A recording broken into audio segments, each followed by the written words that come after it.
యువగలం ముగింపు సభ తాడేపల్లి ప్యాలెస్లో ప్రకంపనలు సృష్టిస్తోందా?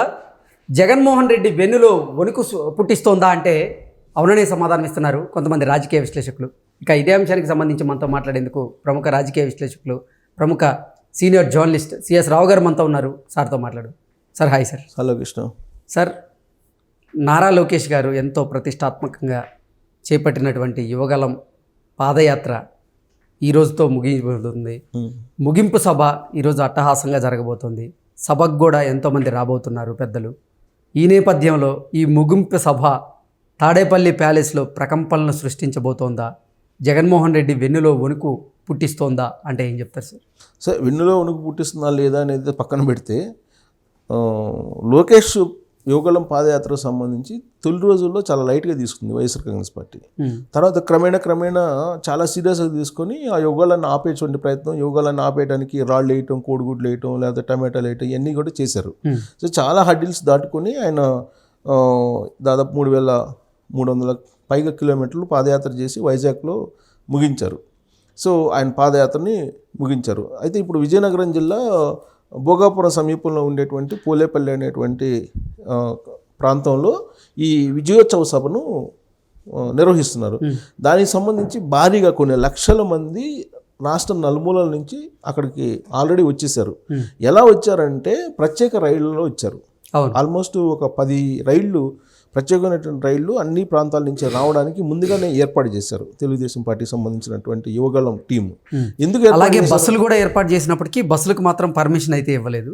బస్సులకు పర్మిషన్ ఇవ్వలేదు. బస్సులు పర్మిషన్ ఇవ్వరనే సంగతి కూడా ముందే తెలిసి ప్రత్యామ్నాయ మార్గాలను తెలుగుదేశం వాళ్ళు ఏర్పాటు చేసుకున్నారు. కారణం ఏంటంటే బస్సులు రాష్ట్ర ప్రభుత్వ పరిధిలో ఉంటాయి. ఆంధ్రప్రదేశ్ రోడ్ ట్రాన్స్పోర్ట్ కార్పొరేషన్ పరిధి. ఆ కార్పొరేషన్ అనేది ఆంధ్రప్రదేశ్ ప్రభుత్వం ఆధీనంలోనే ఉంటుంది కాబట్టి అది ఎలాగూ బస్సులు ఇవ్వరు అనేది సంగతి తెలుసు. అందుకే ప్రత్యామ్నాయ మార్గాలు చేసుకున్నారు. ప్లస్ ఇంకోటి ఏంటంటే ఆంధ్రప్రదేశ్ తెలుగుదేశం పార్టీకి సంబంధించినటువంటి అధ్యక్షుడు అచ్చెన్నాయుడు క్లియర్ కట్గా ఒక మెసేజ్ ఇచ్చారు.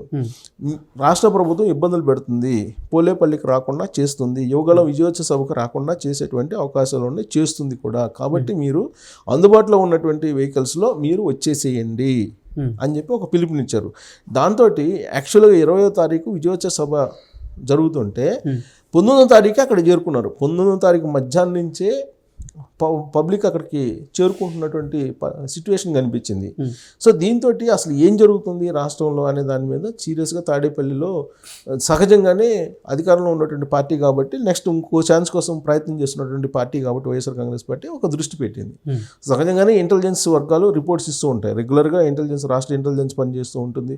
అలాగే పార్టీ వర్గాలు పనిచేస్తూ ఉంటాయి. అక్కడ ఉండేటువంటి ఎవరైతే వైఎస్ఆర్ కాంగ్రెస్ పార్టీకి సంబంధించినటువంటి వాళ్ళు ఉన్నారో వాళ్ళు సమాచారం ఇస్తూ ఉంటారు.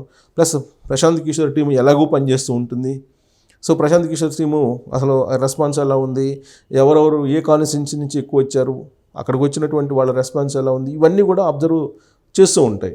సో ప్లస్ ఈ ఆర్టీసీ బస్సులు రాకుండా చేసినప్పటికీ, కొన్ని రోడ్స్ని బ్లాక్ చేసినప్పటికీ అంత పెద్ద ఎత్తున ఎలా వస్తున్నారు అనే దాని మీద కూడా ఒక రిపోర్ట్ ఇచ్చేటువంటి అవకాశం ఉంది. వాస్తవంగా ఆ సభను సక్సెస్ కాకుండా చేయడానికి అన్ని ప్రయత్నాలు ప్రభుత్వం వైపు నుంచి చేశాయి అని చెప్పి తెలుగుదేశం పార్టీ వర్గాలు చెప్తున్నాయి. ప్రభుత్వం వైపు నుంచి ఎన్ని హడ్డిల్స్ పెట్టినా, ఎన్ని అడ్డంకులు పెట్టినా ప్రజలైతే ఆగలేదు. ప్రజలు ఆగకుండా విజయోత్సవ సభకు తరలి వెళ్ళారు. గతంలో కూడా ప్రభుత్వ ఉద్యోగులు అలాగే టీచర్లకు సంబంధించిన సమ్మె జరిగినప్పుడు కూడా వాళ్ళు అడుగడుగునా అడ్డుకునేటువంటి ప్రయత్నం చేశారు. అయినప్పటికీ కూడా అసలు ఒకరికి తెలియకుండా ఒకళ్ళు ఆ సమ్మెకి చలో విజయవాడ కార్యక్రమానికి రావడం జరిగింది. కొన్ని లక్షల మంది వచ్చి విజయవాడ వీధుల్లో కథం దొక్కారు. దాంతో జగన్మోహన్ రెడ్డి ఒక్కసారిగా సర్ప్రైజ్ అయ్యాడు. అసలు ఎలా వచ్చారు వీళ్ళు, ఇంత పోలీస్ నిఘా ఉంది, ఇంత పోలీస్ నిఘాని తప్పించుకొని ఎలా రాగలిగారు ఇంతమంది, కొన్ని లక్షల మంది అనేది అప్పట్లోనే సర్ప్రైజ్ అయ్యి అప్పుడున్నటువంటి డీజీపీని సవాంగని పక్కన పోస్ట్ మార్చేయటం, డీజీపీ పోస్టులో, ఆ డీజీపీ పోస్టులో రాజేంద్రనాథ్ రెడ్డిని తీసుకొచ్చుకోవటం, ఆ తర్వాత రాజేంద్రనాథ్ రెడ్డి ఈ ప్రభుత్వ ఉద్యోగులకు సంబంధించిన నేతలు అలాగే ఉపాధ్యాయులకు సంబంధించిన సంఘాల నేతల మీద కేసులు పెట్టడం, ఆ తర్వాత సిపిఎస్ రద్దు అనేది ముగిసిపోయిన అధ్యాయంలాగా చేసేసారు. అదే తరహాలో ఇప్పుడు తెలుగుదేశం పార్టీ విజయోత్సవ సభ ఏదైతే ఉందో అది శంఖారావాన్ని పూజించబోతున్నారు. 2024 ఎన్నికలకి ఒక శంఖారావాన్ని పోలేపల్లి కేంద్రంగా చేసుకుని ఒక శంఖారావాన్ని పూరించబోతున్నారు. ఆ వేదిక మీదకి పవన్ కళ్యాణ్ వస్తూ ఉన్నారు, చంద్రబాబు నాయుడు వస్తూ ఉన్నారు. ఇది యువగలం విజయోత్సవ సభ అంటే యువగలం ముగింపు సభ అనుకోవచ్చు. ఆల్రెడీ సోమవారం ముగిసింది పాదయాత్ర. అయితే విజయోత్సవ సభ అది విజయోత్సవ సభను నిర్వహిస్తూ ఉన్నారు. సో దీంట్లో ప్రధానంగా మేనిఫెస్టో ఒకటి విడుదల చేసేటువంటి అవకాశం, ఉమ్మడి మేనిఫెస్టో ఒకటి విడుదల చేసేటువంటి అవకాశం ఉంది. చంద్రబాబు నాయుడు అలాగే పవన్ కళ్యాణ్ ఇద్దరు సమక్షంలో ఒక ఉమ్మడి మేనిఫెస్టో, అలాగే రెడ్ బుక్ ఒకటి చంద్రబాబు నాయుడుకి లోకేష్ అందజేయబోతూ ఉన్నాడు. సో ఇవి ప్రధానమైనటువంటి హైలైట్ పాయింట్స్గా మనం చెప్పుకోవచ్చు. ప్లస్ రైతు రుణమాఫీ అనేది ఒకటి అనౌన్స్ చేసేటువంటి అవకాశం ఉంది అనేది కూడా తెలుస్తుంది. దీంతోపాటు రాబోయేటువంటి రోజుల్లో ఎన్నికలకు 2024 ఎన్నికలకి ప్రణాళిక ఏ విధంగా ఉండబోతుంది, ఎలాగో ప్రజల మధ్యకి రాబోతున్నాం అనేది కూడా ఒక బ్లూ ప్రింట్ని అనౌన్స్ చేసేటువంటి అవకాశం ఉంది.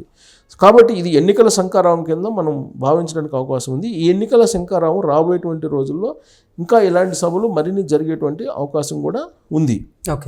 ఈ నేపథ్యంలో తాడేపల్లి ప్యాలెస్ చాలా క్లియర్గా అక్కడ అబ్జర్వ్ చేస్తుంటుంది. ఎవరెవరు వచ్చారు, తటస్థ ఓటర్లు వచ్చారా, లేదంటే పార్టీ ఓటర్లు వచ్చారా, లేదంటే వైఎస్ఆర్ కాంగ్రెస్ పార్టీ సానుభూతి పరులు కూడా వచ్చారా, అక్కడ రెస్పాన్స్ ఏంటి, వీటన్నిటి మీద నిఘా అయితే ఖచ్చితంగా పెట్టింది.